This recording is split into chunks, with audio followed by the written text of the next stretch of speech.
Thanks for the ride. All right, see ya. What the?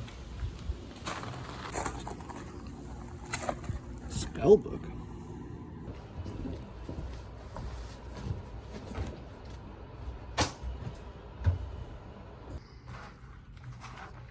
Huh.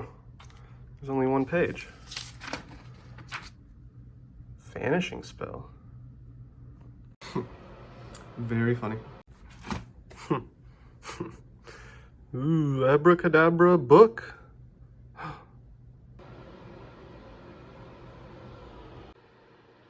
Abracadabra chair. Abracadabra bottle. Oh my god. Hey Corey, have you seen my wine? Abracadabra wine bottle. Abracadabra glass. No. Abracadabra stop sign.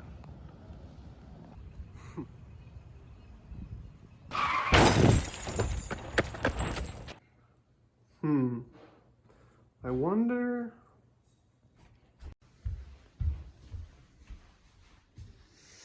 Abracadabra me.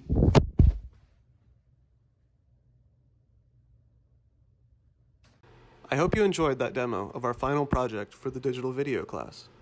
My name is Corey Carney, and my partner's name is Sunny Sanyal. Our project is named Automatic Object Masking and Inpainting, or, if you like to have fun, Harry Potter's Vanishing Spell.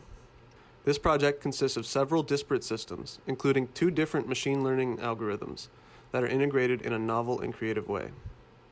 In a nutshell, our project is able to take any video given to it, determine the objects you want removed by listening for the magic word, detect and mask those objects, and then inpaint the masked areas in order to make it seem as if the object has vanished. Now, to accomplish this, we first pass the audio from the video to a speech recognition library and have it detect when the magic word is said.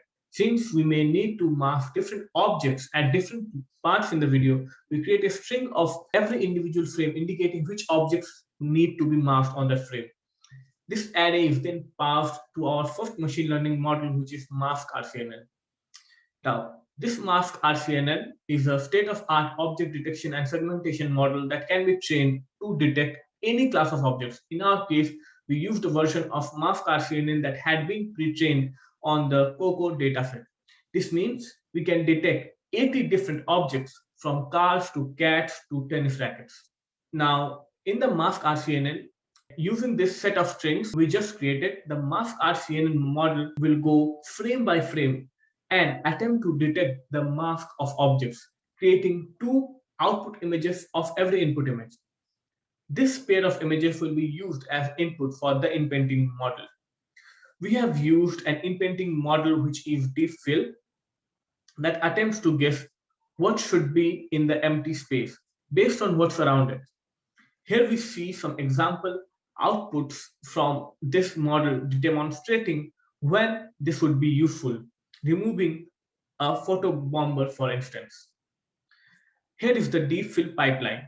We use deep fill to go frame by frame, taking both an input and a mask to produce an output image that appears as if the object has vanished. This project has had a lot of challenges along the way and still has many limitations. One of the limitations that you may have already noticed is the resolution. The pre-trained deep fill model that we used has a suggested maximum image size of 256 by 256, above which results begin to deteriorate. We tinkered with the idea of retraining the model at a higher resolution, but due to time constraints and the scope of our project, we decided against it. Another limitation of deep fill is that masks should be no larger than 1/4 of the image. As you can see here, deep fill is trying to fill pixels that are so far from the edge of the mask that these artifacts begin to appear. One of the challenges with MaskRCNN was the coverage of the mask. During training, the model is punished for placing a mask that extends beyond the actual object. This can cause small pieces of the object to remain uncovered. When this happens, the illusion of a vanishing object is ruined, and deep fill performs much more poorly. Our solution to this problem is something we've dubbed inflation. At each pixel of the mask, we draw a circle whose radius is some predetermined value. This has the effect of extending the object mask in every direction. As you can see, this makes all the difference. Our system is little more than a proof of concept. That said, a future, more powerful automatic masking and inpainting system could have a lot of potential in real-world applications. For example, in the world of video editing, if you want to remove an object, you have to go through the arduous process of creating a key map for a huge number of frames. An automatic system could speed up this process and allow more creators access to these effects.